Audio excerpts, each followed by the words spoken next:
નમસ્કાર, spark today ન્યૂઝમાં આપનું સ્વાગત છે। વડોદરાની ઐતિહાસિક બિલ્ડિંગ એટલે કે આ માંડવી ઇમારતને બચાવવા માટે હવે કોંગ્રેસ મેદાને આવ્યું છે। આપ જુઓ કે તમામ કોંગ્રેસના આગેવાનો, વિપક્ષી નેતા, આપ જુઓ કે તમામ બેનરો સાથે તેઓ અહીંયા પહોંચ્યા છે અને આપ જુઓ કે તમામ લોકો આજે અહીંયા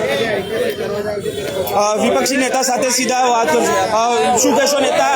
ઐતિહાસિક ઇમારત છે, તેને બચાવવા માટે હવે કોંગ્રેસ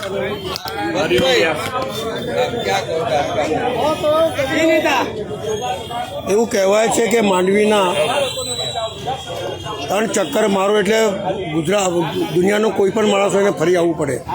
આ હેરિટેજ બિલ્ડિંગ છે, માન્યતાવાળી બિલ્ડિંગ છે। અહીંયા લોકો આરાધના અને સાધના કરવા, પૂજા કરવા માટે લોકો આવે છે।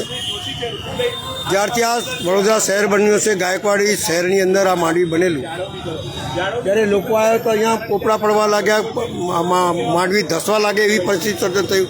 ત્યારે હરિઓમ મહારાજ આવીને ઊભા થયા અને એમની ડિમાન્ડ છે કે આ માંડવીને બરાબર કરો। વાર્તાઓ બહુ મોટી મોટી થાય છે, ઉદ્ઘાટનો બહુ મોટા થાય છે। એક રોડના 3 વખત ઉદ્ઘાટન થાય છે, જેના લીધે વડોદરા શહેરનું નામ છે। માંડવી, પાણીગેટ, ચાંપાનેર, લેડીપુરા અને આપણા ગેન્ડીગેટ, આ બધા નામો 4 દરવાજાની અંદર જે શહેર વસેલું હતું, એ શહેરનું નામ જેનાથી નામ છે એ હેરિટેજ બિલ્ડિંગ જો પડતી હોય તો પ્રશાસને સૌથી પહેલાં એના પર ધ્યાન આપવું જોઈએ। કોંગ્રેસ પાર્ટી એના માટે બહાર નીકળી છે કે તાત્કાલિક આને રિપેર કરો, જેવી છે ઓરિજિનલ સ્વરૂપમાં એને લાવો, નહીં તો આંદોલન મોટું થશે। બતુભાઈ, શું માનો છો? એક મહંતે ઉગાડા પગે તપ કરવું પડે છે, કેટલું વડોદરા માટે શરમજનક માનો છો? એ તો જે લોકો રામને લાયા છે અને રામની વાતો કરે છે, રામ રાજ્યની વાત કરતા નથી। ખરેખર રામ રાજ્યની વાત કરવી જોઈએ।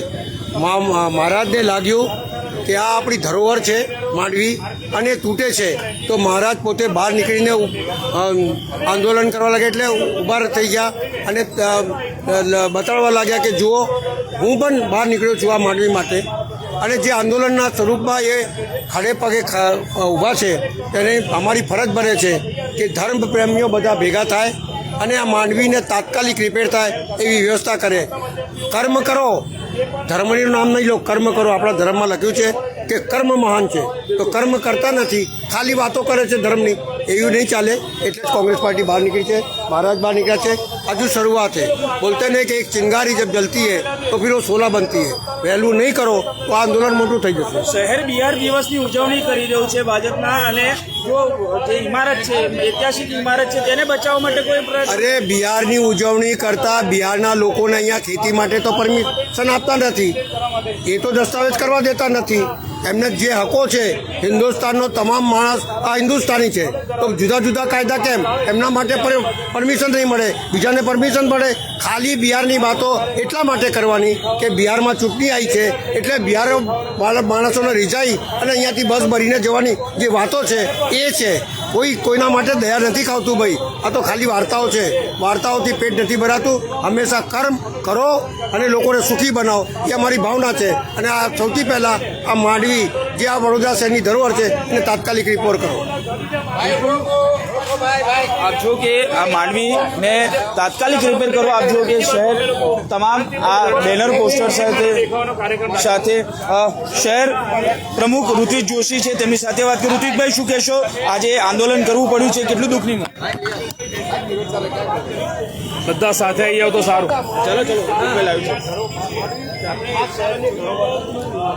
આપ સૌ જાણો છો કે આ વડોદરા શહેરનો ઐતિહાસિક વારસો બચાવવા માટે કોંગ્રેસ પાર્ટી દ્વારા અહીંયા પ્લે કાર્ડ સાથેનો દેખાવાનો કાર્યક્રમ રાખવામાં આવ્યો છે। છેલ્લા 3 દિવસથી અહીંયા જે વિઠ્ઠલ મંદિરના મહારાજ હરિઓમ વ્યાસ મહારાજ જ્યારે અહીંયા બેઠા છે અને એમની જે તપસ્યા ચાલે છે, એ તપસ્યામાં કોંગ્રેસ પાર્ટીનો પણ એમાં ટેકો છે। વાત એવી છે કે આપના માધ્યમથી હું વડોદરા શહેરમાં જે લોકો સારા એન્જિનિયર છે, સારા આર્કિટેક્ટ છે, જે ટેકનિકલ નોલેજ ધરાવે છે, સ્ટ્રક્ચર એન્જિનિયર છે, એમને આપણા માધ્યમથી હું વિનંતી કરવા માંગુ છું કે આ વડોદરા શહેરના હિતમાં અને આ ઐતિહાસિક વારસાને સાચવવા માટે આપ સૌ આગળ આવો. કારણ કે સત્તામાં બેઠેલા લોકો આમાં કોઈ જાતનું પોઝિટિવ વલણ નથી રાખતા. સત્તામાં બેઠેલા લોકો તો આપને નહીં બોલાવે, પણ અમે વિરોધ પક્ષ તરીકે અમે આપણે વિનંતી કરીએ છીએ કે તમે આવો અને આ જે ઐતિહાસિક વારસો છે એને બચાવવા માટે આપણે સૌ ભેગા થઈને આ શહેરના સાચા અર્થમાં વિકાસનું કામ કરીએ.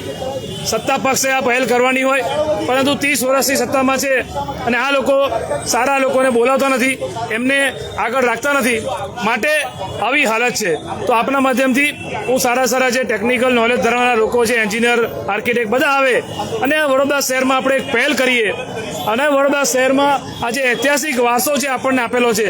અમે માંડવી તો બહુ જૂનું અને 4 દરવાજામાં લહેરીપુરા દરવાજા હોય કે ન્યાય મંદિર હોય, આ બધો વારસો સાચવવા માટે વડોદરા શહેરના નગરજનો જે સારા નોલેજ ધરાવનારા લોકો આગળ આવે એવી આપણા માધ્યમથી હું વિનંતી કરું છું. શું માનો છો આજે પાલિકાના કમિશનરે ચાર્જ સંભાળ્યો છે નવા, અને તેઓ આ બાબતે શું માનો છો કે આ બાબતે ચર્ચા પાલિકાના કમિશનરને વિનંતી કરીએ કે આ વડોદરા શહેરનો સાચા અર્થમાં વિકાસ કરજો.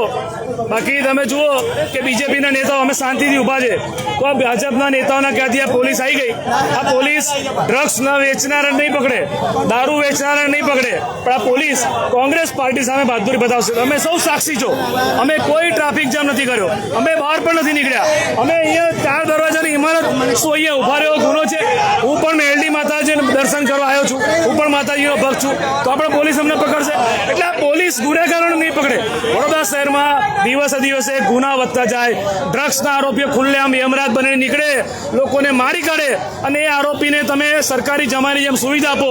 ડ્રગ્સ વેચનારાને ના પકડો, દારૂ વેચનારાને ના પકડો, પરંતુ કોંગ્રેસ પાર્ટી જ્યારે વડોદરા શહેરના સાચા વિષય પર અમે લડીએ કે આંદોલન કરીએ, અને અમારું આંદોલન તમે જુઓ કે શાંતિપૂર્ણ છે. અમે કોઈ રોડ પર નથી ગયા, અમે કોઈ ટ્રાફિક જામ નથી કર્યો. ગાંધીજીના માર્ગે આજે હરિઓમભાઈ વ્યાસ મહારાજને બધા બેઠા છે, એમને ટેકા માટે આવ્યા છે. પણ ભાજપના નેતાઓને જાતે તો કામ કરવું નથી અને વિરોધ પક્ષને કામ કરવા દેવું નથી. પોલીસને આગળ કરીને આ પોલીસના મિત્રો અમારી સામે શું બહાદુરી બતાવો છો? તમે દબાણના નામે ગરીબોને લારી ગલ્લા ઉઠાવીને બહાદુરી બતાવો, તમે વિરોધ પ્રદર્શન કચવાનો પ્રયત્ન કરો. જો પોલીસમાં હિંમત હોય, આ વડોદરા શહેરમાં ખુલ્લેઆમ ડ્રગ્સ વેચાય છે, ખુલ્લેઆમ દારૂ વેચાય છે, પકડો ને બુટલેગરોને, પકડો ને ડ્રગ્સ વેચનારાઓને. કઈ બહાદુરી નહીં બતાવે, કોંગ્રેસ પાર્ટી પર બહાદુરી બતાવશે. અમારો જે આ વિષય છે આ શાંતિપૂર્ણ પ્લે કાર્ડ સાથેનો દેખાવ છે. શહેરના હિતની વાત કરીએ છીએ, શહેરના વિકાસની વાત કરીએ છીએ, તો પોલીસના પેટમાં કેમ દુખે છે? પોલીસ એમનું કામ કરે. પોલીસનું કામ શું છે? એ ગુનો રોકવાનું, કાયદો અને વ્યવસ્થા સાચવવાનું. ત્યારે આ પોલીસ જે કાયદો વ્યવસ્થા સાચવવાની જગ્યાએ કોંગ્રેસ પાર્ટી અમને શાંતિપૂર્ણ દેખાવ કરીએ છીએ તો અમને પકડવાની વાત કરે છે. અરે મને તમે ભાઈ જો તમે મને હાથ ના લગાવી શકો, શાંતિપૂર્ણ દેખાવ છે. અમે ટ્રાફિક જામ કર્યો છે? અમે કઈ રોડ રસ્તા રોક્યા છે? નહીં આવું અમારે ઘરે તમે ઘેર કરે નહીં, કોઈ સવાલ જ નથી. पुलिस की तानाशाही नहीं चलेगी. તમે જ્યાં દાદાગીરી પોલીસે ગુનેગારોને પકડવાની જગ્યાએ કે પોલીસ દ્વારા તેમની અટકાયત પણ કરવામાં આવી રહી છે. આ ચોક્કસથી કહી શકાય કે આ શાંતિપૂર્ણ માહોલમાં તેઓ વિરોધ નોંધાવી રહ્યા હતા. હવે આ વિરોધ કરતા કોંગ્રેસી કાર્યકરોની અટકાયત કરવાઈ છે.